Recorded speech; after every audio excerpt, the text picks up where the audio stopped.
Hello and welcome. Tommy Hansen, the legendary producer of Keeper of the Seven Keys, Part 1 and 2, Chameleon, Pretty Maids, TNT, Jorn, so many great bands. Yeah. Welcome. Yeah. Well, you know what is common about all these bands is their musicality, because that's really what they have in common. And I think that's probably why my path went that direction, and I hooked up with these bands, because I consider myself a very musical person. You know, I value music highly. So I'm not doing I never did much thrash metal, or I find it quite okay. It's just it's too little music for my taste, you know. You listen, you put the needle on the record, you hear the first song, and then the second song comes, and you think, "Oh, am I still in the first song or what?" You know, it's subtleties that makes a difference in the tracks. But of course, the fans of that won't agree with me on this. But for me, it just sounds the same, you know. I like harmony, and all these guys that you mentioned.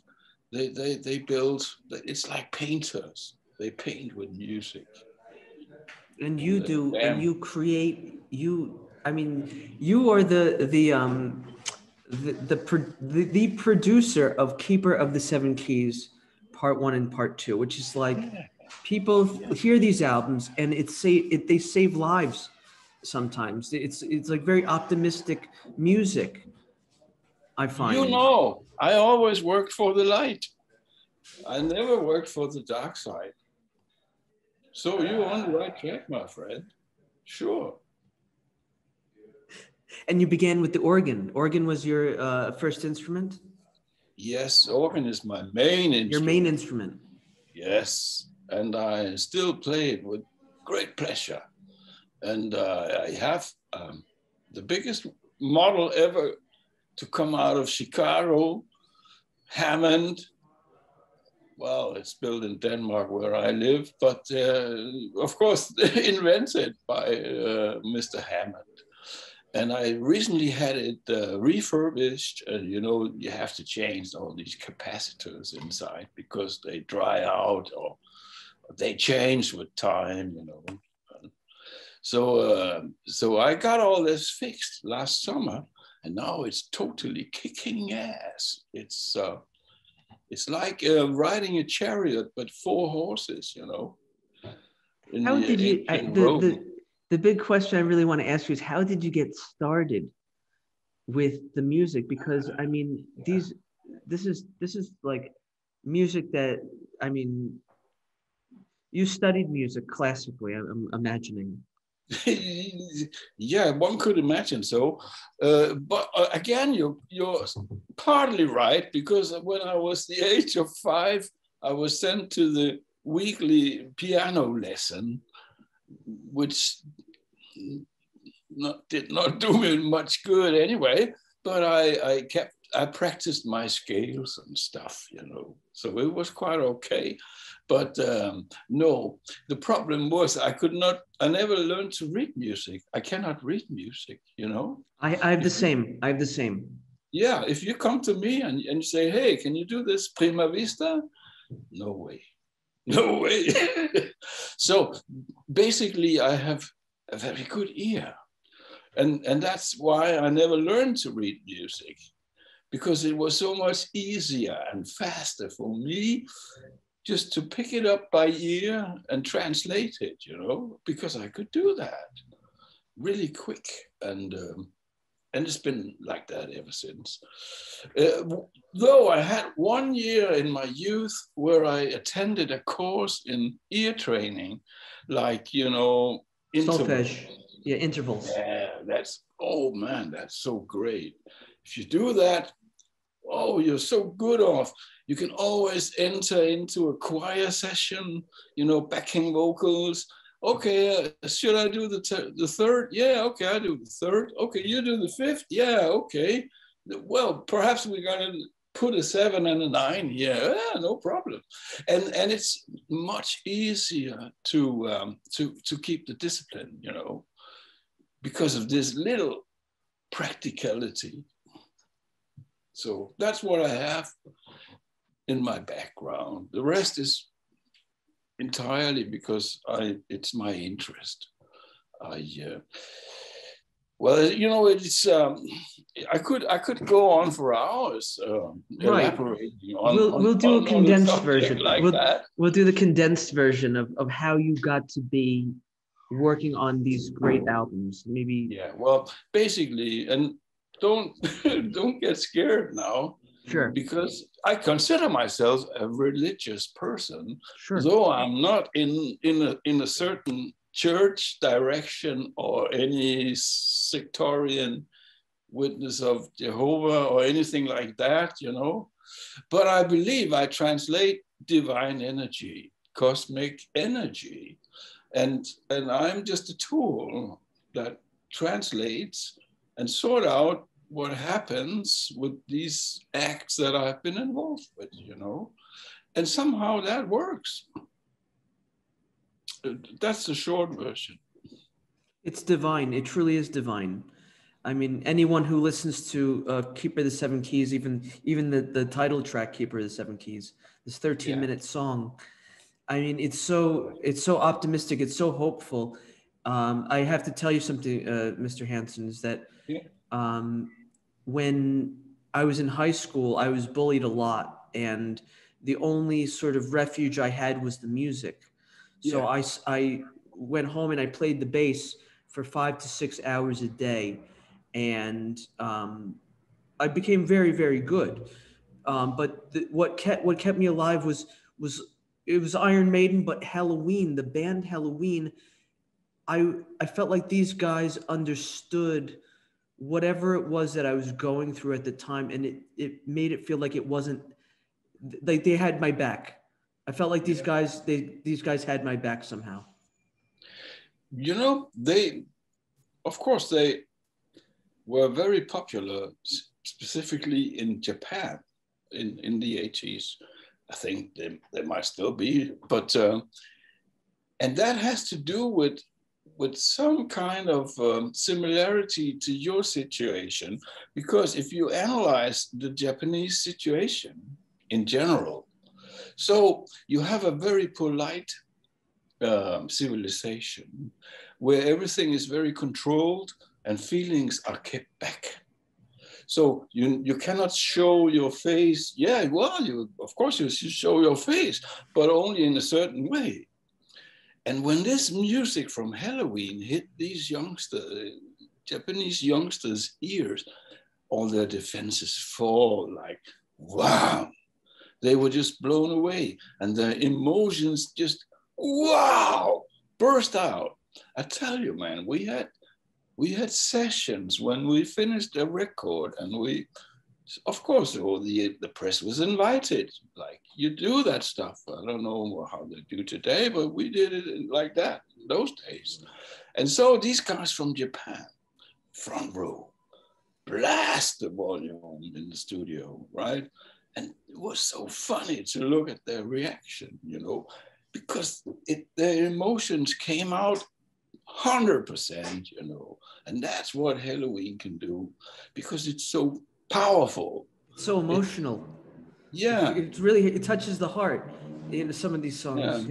Yeah, it's very funny, because when you analyze it from a musical aspect, it's a very technical.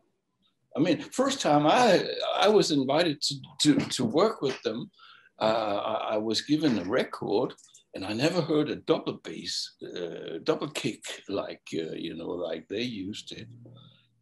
For me, it was like, hey, where's the groove? Ingo Schrichtenberg. Yeah, but it was like more like an engine, like normally from what I came from was like a groove, like you have doom da doom doom da doom, but this was just like do da do da do da do da do da do da do da. Okay. I never heard anything like this, In a way, they were, I would say, at least one of the front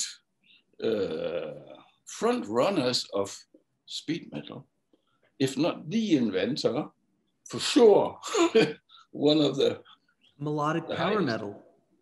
Yeah. Well, of course, today now you have all this Dragon Force and whatever it's called, and they took it one step higher. Very technical. Perhaps, I don't know. Do you feel they have the heart in it, or it doesn't? I don't listen to it because it doesn't have the spaces that are needed for the emotional impact that I look for in the music. About. Yeah. It doesn't have what I'm looking for. You gave me just the answer right now, because they do not have that emotional side of things. It's more impressive. It's more it's more like artistic sports kind of sportsmanship. Yeah. Yes. Then it's very good. In that way, you know. So that's a big change. These guys are, but of course, the world changes every day. It must change. Like athletes. It's like athletic music. And yes. Music is not really, I mean, it can be used as athletics, but for these Helloween records, and especially like songs like Back to Back from Pretty Maids and Jorn, I love the work that you did with Jorn the Duke. I mean, this is great, great Todd, music. Todd, hang on. Sorry. No. It's quite all right. It's just me. I have something in my mind, and before I forget it, tell me, please. Let you in. This morning, I found an old cassette that my son asked me to run a copy of, and it was the demo for Future World. Pretty Maids. And I tell you, I was shocked when I listened to it this morning, because we had it already in the demo phase, you know. At that time, they were getting so big ahead that, well, the world was practically not big enough for them. So, of course, they needed to go to America to finish things, right? And they hooked up with Eddie Kramer, and he did Led Zeppelin, he did Jimi Hendrix. He must be okay. Sure, yeah, why not? But the thing is, I'm a little bit sad about that we just didn't get the chance to fulfill it, because I tell you, this demo, fucking great. Okay, I can easily say that you haven't heard it. It's great. But it's really the case, you know. Of course, they had the songs. They knew what they were doing. They were so onto it, you know. They were young. They were hungry. They were willing to prove and show the world and share with the world, because this is really the thing about sharing. This is about finding universal energy and share it, you know. And Helloween can do that. They really, and they still are this day, man. It's quite unbelievable. Well, okay, heavy metal in that musical form is the fans are very conservatory, you know. Once you have a fan, you have it for life. So perhaps it's not so strange in a way when you look at it from that side, but, well, they could have been long gone, but they're not. They had a lot of ups and downs and chameleons and pink bubbles and things. But Todd, think about it. We had the 80s, and it was a very mechanical universe that was created around this heavy metal acts, all the heavy metal acts, right? In particular, Whitesnake. It was so wet, that mix in Still of the Night and all these hit songs, you know. I mean, it was fucking great, but it was getting over the top somehow. It was getting over the top. I think, personally, I want to tell you this. I think Pretty Maids would have been the perfect European band. They could have done a lot more had they stayed in Europe instead of going to Eddie Kramer and trying to go too big. They went to try to go too big, and that was a misstep, I think. I think so too. And this very morning, I listened to the tape. Man, I did. And the tape and those songs were all put together. Not, well, they composed it before they entered the studio, but it was all done and recorded right where I'm sitting here. It was the very first thing I ever did in those rooms where I have my jailhouse studio. And we should just have fulfilled that line. And it would have worked, man. Okay, Future World, the record, it works fine. No problem. But I was a little bit annoyed by the way things turned out, you know. They instead of focusing on the European market at the time, they went full US to try to get a bigger production even. I mean, they should have just, you know, be happy with what they have, you know, what they can do, what they can achieve. Because basically, there were not so very skilled musicians when you come to that point. You know, the guitarist, Jimi Hendrix was a talent, but Ken Hammer was not a talent, but he was a hard worker, you know, and he had a plan for what he wanted, and it worked. So for many reasons, he was great, of course, but he was not a super talent on his guitar. No way. So what we had going here, and I realized that this morning, wow, man, it's so, I must send you a copy. You can hear it for yourself. Yeah. Great. So with the Helloween stuff, who was the mastermind behind that? Was it Kai Hansen who was really calling the shots? That's a funny story, because first time I met the band, well, let me just go a few steps back before that, because the thing is, working with Pretty Maids gave me a ticket to Germany, for sure. Honestly, that's how it worked, because they did very well with that Red Hot and Heavy album. It opened many doors for them, but also for me. So I was asked to do a few productions in Germany. And I started off with Victory, was another band from Hanover with an American singer, Charlie Hume from Detroit. And great guys. That's the first thing I did down there. And whilst doing this, we had a visit from Hamburg, because Helloween came from Hamburg. And we were supposed to do this Keeper of the Seven Keys, and they came and we met and we talked, and very quickly my eyes fell on Weikart. He is the mastermind, for sure. But everybody thought it was Kai. Even Kai thought it was Kai. So when we got to the Keeper of the Seven Keys Part 2, Kai wanted out. It was obvious that he decided, well, now I've done my duty. Now I'm going to take all the success and move to another platform. But it never happened like that. So you asked me who was the mastermind? Michael Weikart, also known as Mikey. Mikey. Yeah. One of my very good personal friends.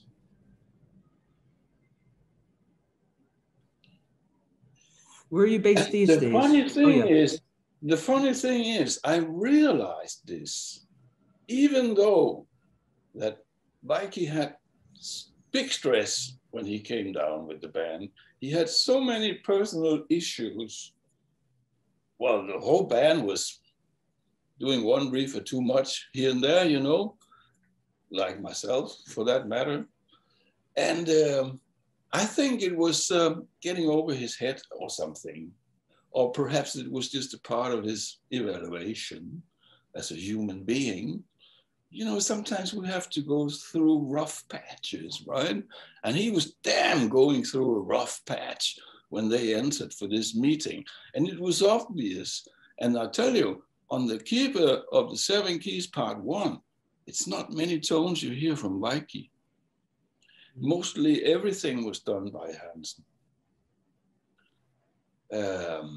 But still, I had no doubt in my mind.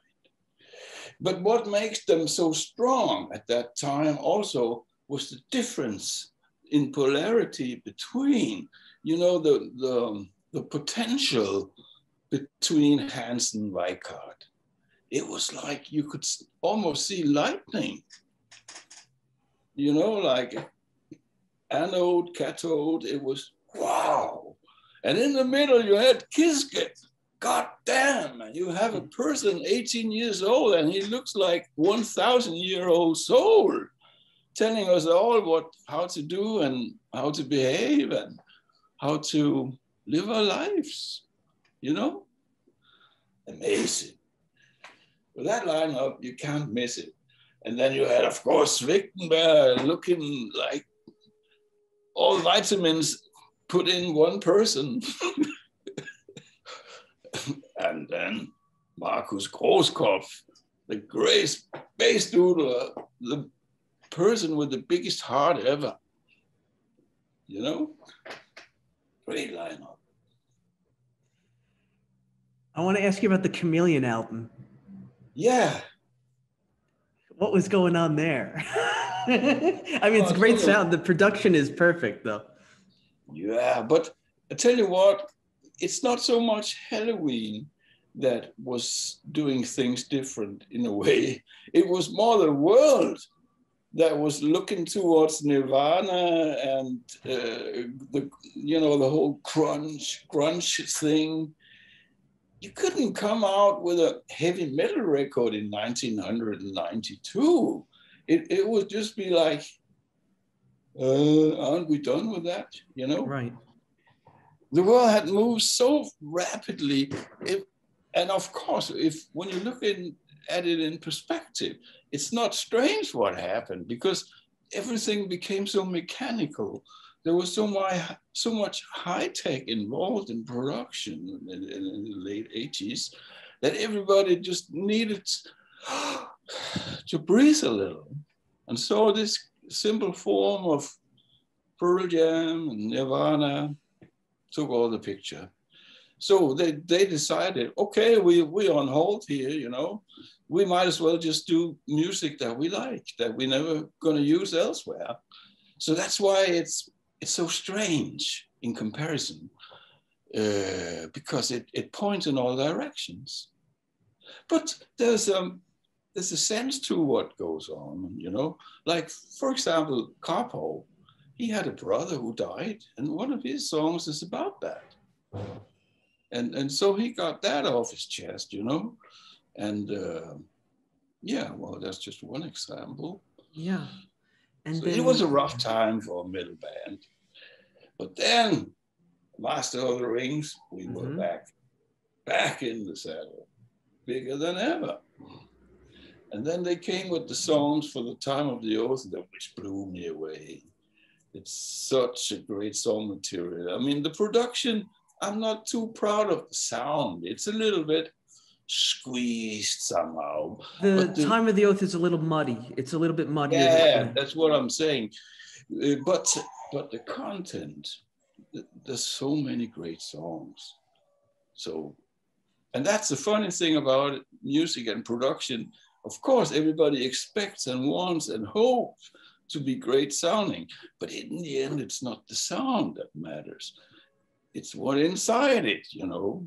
It's the content, and that was really strong. Yeah. Yeah.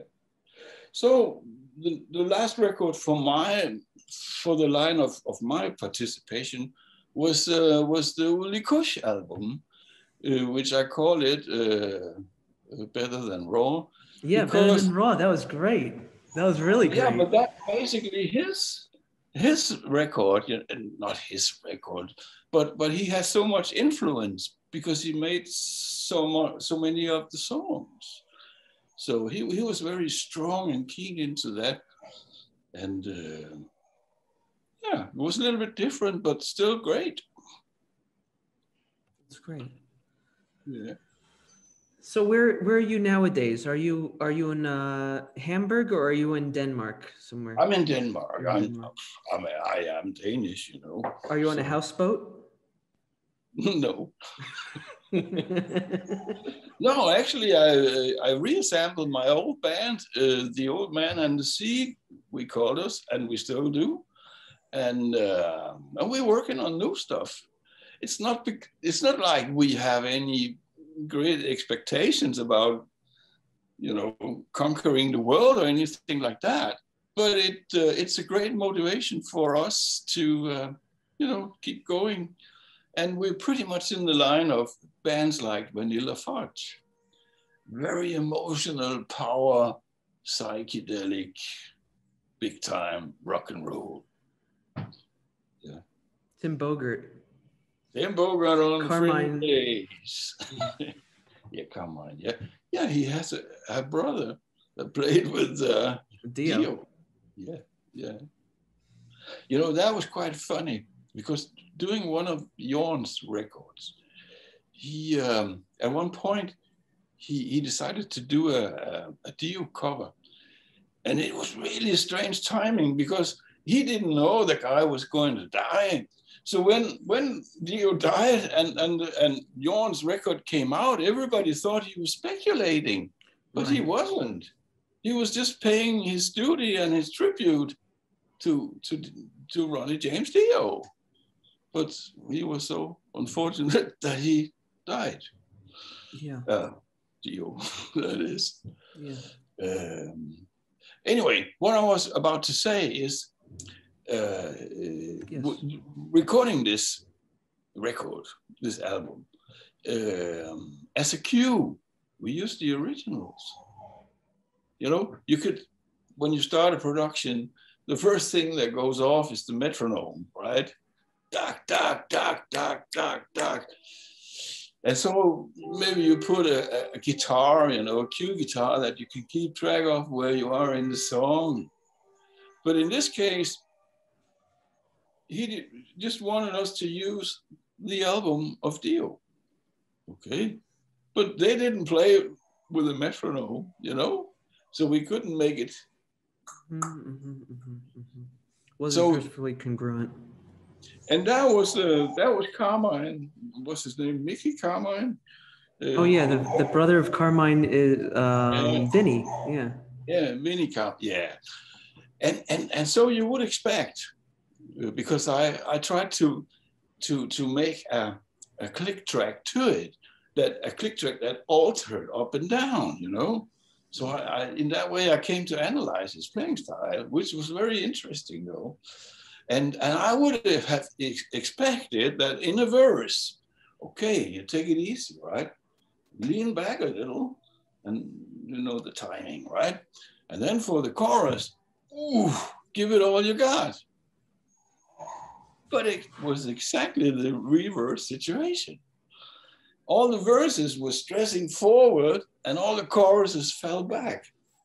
And it made everything huger and more energetic because the verses were more driving in that way. I never thought of it. I never thought of it ever since, but that's how they did it. Interesting.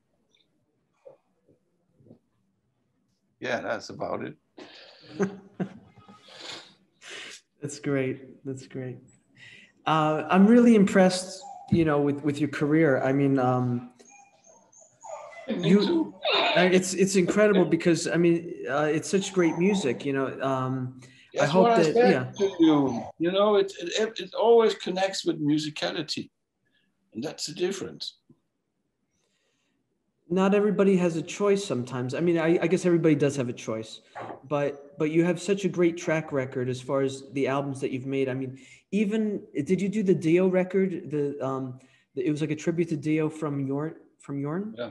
Yeah, that's the one I'm talking about. Yeah, because it has Invisible on there, and just like so many great songs, and then a song for Ronnie James. Yeah, perhaps he did one himself or something. I cannot really remember now. Mm-hmm. So, but that's most likely how it was. Yeah. Yeah, well, I mean, it's always been great fun to work with Jorn. because he was also driving for, he always came up, oh, listen to that break there, perhaps we can sample that snare because I really like that sound of that snare. He was very engaged in what he did, you know. And and I took it as a chance, and we made it work, you know. We blasted everything, but it's easy when you work in those. It's very tempo is very slow, right? So when you have all that gap between the beats, wow, you can make a huge sound. That's impossible with Helloween because you have no gap between the beats, you know? Yeah. So making that huge, that is really tricky, you know? But yes, sometimes it worked very well, I find, yeah. There's a great song called from Thin Lizzy, "Sun Goes Down." Yeah, was that the one Jorn did, or? Jorn did it. Yeah. And it's a very basic production, but it is so pristine, so lovely, so wonderful, and it's nice to know that you did it. he actually visited the mother of Philomena. Phil, I not. Yeah, because and she was really happy that it was Jorn doing those covers for some reason, and that made him happy, of course. Yeah. Jorn's been struggling a lot, but he's got a humble character, and actually I saw him in the as a participant of the Norwegian what we call Grand Prix, you know, melody contest, Eurovision Song Contest is the name. Unfortunately, he only came in as number 2, but still, it's not bad. Not bad at all. Yeah, so he was a bit more powerful. Normally, he kind of is letting his music speak, and which is fine, of course, because his music is really strong. I mean, his voice is strong. His voice is really, that is a rock voice. That is a real rock voice. And I'll tell you what partly makes it sound like that. Like, for example, if I sing you a tone, and now I'm going to do it in falsetto, right? So you really can hear it's just one tone, like, ooh. You hear that that's a pitch of a kind, and it's just a tone. It's a clean tone. Whenever Jorn sings one tone, 7 different tones comes out of his mouth. Can you imagine how that can work? It's like what Ross Stewart has got the same quality, right? It sounds like they got wasted voices. It's all these microtones that are in. Yeah, in it's voice. all these disturbances that because the air slipping through where it shouldn't slip through and stuff. You know, it's all those smokes and whiskey and wrong kind of lifestyle that has torn the throat apart, and of course it's also a birth gift, a lot of it. But that's really why he sounds like he sounds. And then his heart, that's a different story, right? And he likes Vikings and stuff like that, you know. Big issues like warriors. But it's okay, you know, it's dramatic. Yeah. Stuff like the Iceland, what we call the Iceland sagas, you know, all these ancient stories about from Iceland, how they sailed and conquered, and looted, and yeah, well, actually they also did it from Denmark, you know. Yeah. So I have one last question for you. Yeah. I'm a musician myself. I'm a bass player. You play the bass. Yeah, I play the bass. Yeah. And I have a different way of playing the bass. I use 4 fingers. I do flamenco technique on the right hand while playing chords on the left hand. So I sometimes play the bass as a full instrument. What advice would you have for a musician like myself or a young musician nowadays to get jobs or get into the industry? Is it worth doing? Is it better to just make music on your own and release it yourself? What is the deal today? Oh man, that's the question you're asking. It's not just a question, it's the question. Because it's almost impossible to obtain that, to gain from that wish, you know. But sometimes it happens, but it's very rare. And that's where I believe it's divine interference. It was meant to be, you know. I have this belief we all have a log book and everything is written. And thanks God we do not have access to it because, oh, scary. I don't know where to begin to answer that questions in detail, you know, because there are so many factors, there's so many issues. So, for example, we had another great Danish heavy metal band that I also did one production for, one album called Skagerrak. And they were suddenly like big upcomings. Polydor was a quite big company in Europe at that time, and they had massive marketing and stuff, you know. And so they did 3 records, and then for the third, the top guy was replaced. The guy that loved them was taken out of his job. Somebody else came. He didn't like them. Totally new situation, right? So there's so many circumstances that plays a role, you know. And of course, network is always great and needed and necessary. And thanks God we have these opportunities today to extend these networks, because otherwise we would be totally lost. Because there are no records company anymore that believes in upcomings, at least not that much that they want to invest in it, because they know that they're going to lose money, you know. So, but on the other hand, music must out. You cannot keep it in. It must come out.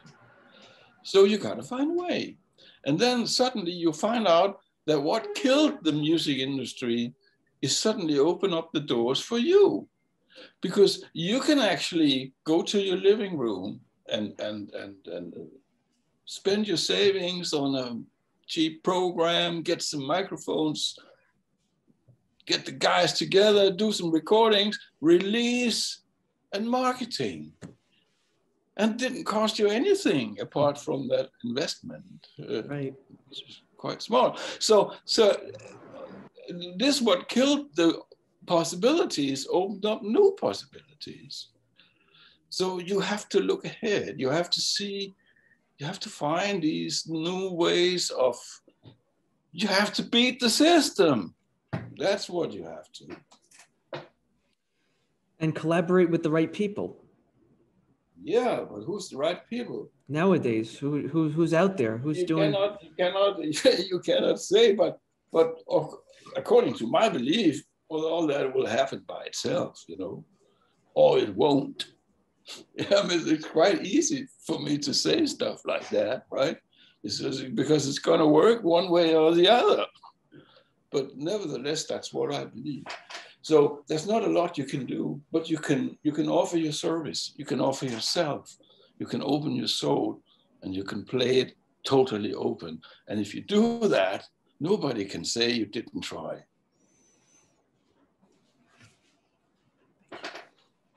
Yeah, that's the way to go.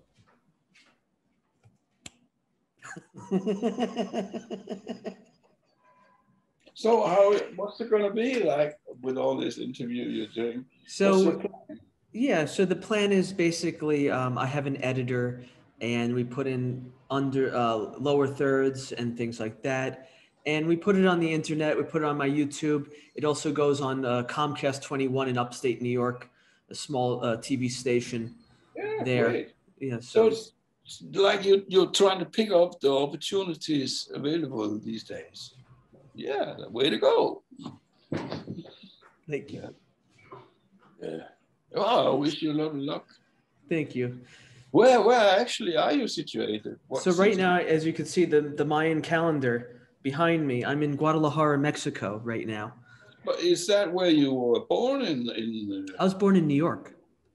You come out of New York. Well, funny enough, because I had the idea that time gaps should be like those 6 hours to the East Coast. But obviously you're out of your environment, so it's different. Yeah. Great. Thank you for doing this interview. Stay on the line. I just want to say a few things to you. Thank you so much for doing this. This is wonderful to get to even talk to you in this way. I feel very blessed.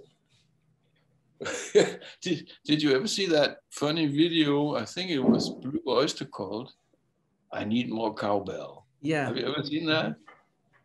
Well, I get up in the morning, I take one leg down my pants and then the other. Do you get the point? Yes, you're just a human being.